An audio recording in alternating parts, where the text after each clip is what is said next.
Hey there, welcome back to our channel.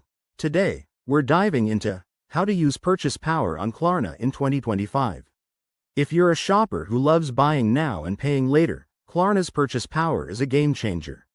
It's designed to help you make bigger purchases without the immediate financial strain, all while building your credit responsibly.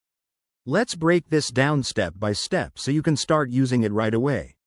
First off, what exactly is purchase power?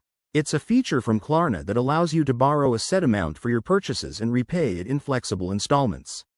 In 2025, Klarna has updated this tool with better interest rates and enhanced security features, making it even more user-friendly and accessible. Whether you're eyeing that new gadget or some home essentials, this could be your go-to option. Now, let's get into the how-to. Step 1. Download the Klarna app or visit their website and create an account if you haven't already. Make sure your profile is up to date with your personal and banking information for smooth transactions. Step 2. Once logged in, link your bank account or debit card. This is crucial because Klarna uses this to assess your eligibility for purchase power based on your spending habits and credit score. Step 3. When you're ready to shop, select a retailer that partners with Klarna.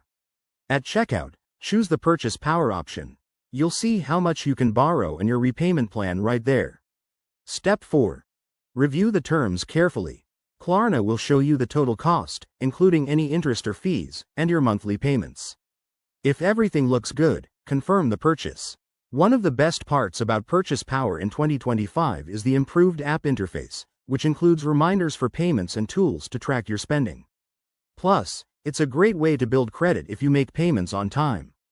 Remember, like any borrowing, use it wisely to avoid debt. Stick to what you can afford. There you have it. Using purchase power on Klarna is straightforward and can make your shopping experience a breeze. If you found this helpful, give this video a thumbs up, subscribe for more finance tips, and drop your questions in the comments. Thanks for watching, and see you next time.